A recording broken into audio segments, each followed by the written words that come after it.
anybody who speaks out, even saying most obvious things. Like every serious person, every serious international analyst knows perfectly well that NATO is largely to blame for provoking this war. I mean, it's not even controversial. It's just basic. It's just basic international relations. But anybody who even says that, just some kind of propagandist, and that's the kind of insanity that our public discourse has moved into, that you can't even say just basic facts without being accused of being some kind of propagandist. And that's very dangerous for society. You're absolutely right. It is. And on that note, let's talk for a second about censorship. Are you finding that your work, written or video or otherwise, is getting seen, getting heard, or is it being suppressed? Or is it getting better? Is the suppression getting lessened? I mean, what are you seeing in the West as far as being heard as a journalist? Yeah, I mean, I think my work's been, reasonably successful. I think because I've done really good work, and I'm one of the few reporters here. Because it's one of fantastic independent reporters like Eva Bartlett, etc. So I think I do interviews like yours and other shows, which I think get a lot of attention.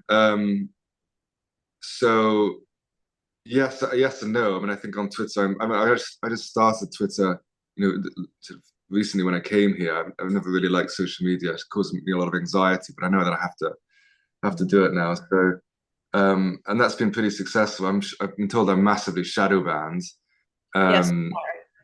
But I think that's just an incentive to work harder, really. And some people do work on this. I've just got too much on my plate to focus on it. I just do my best, really.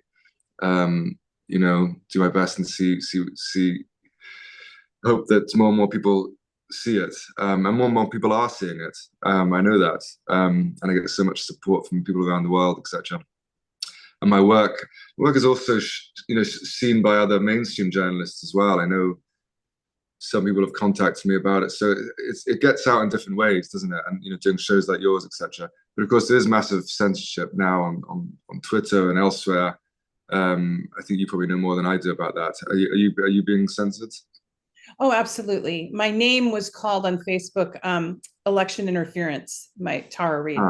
But that was back from 2020. Now it's just basically shadow banning me. But I left Facebook when they said that it was okay to use hate speech and kill Russians. And so I deleted my Facebook and my Instagram account. So I just have Twitter, and now I'm still shadow banned a bit, but it's getting a little better since Elon Musk took over, but it's not where it should be, considering how many followers I have. My engagement is pretty low, particularly if I post anything about RT or anything to do with, like, for instance, I share a lot of your work.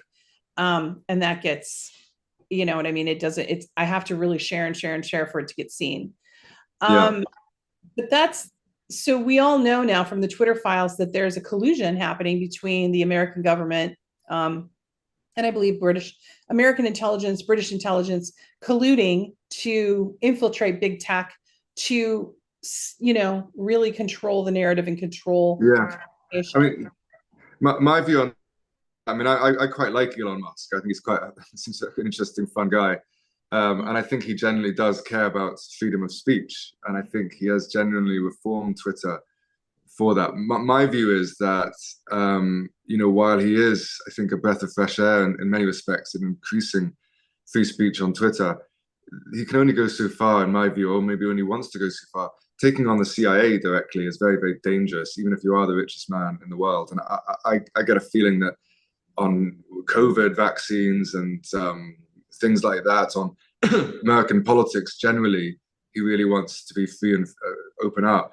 But in terms of this sort of growing proxy war, a third world war between the West and Russia, China, Iran, I think Elon Musk is going to still very much toe the CIA and the American line. So I think you'll see Russian, Iranian, Chinese media, and anybody who promotes Russian, Chinese ideas, I think you'll still see that censored on Twitter. Elon Musk may not tell you, but that's my view. And do I criticize Elon Musk for that? Well, I think he's done a really good job of that, but is he powerful enough to take on the CIA? I don't think he is, frankly. So that's my view on that. Very, very interesting view. And I tend to agree as far as like that trying to take on that amount of the CIA and FBI, DOJ, that you know the three-letter Yeah. words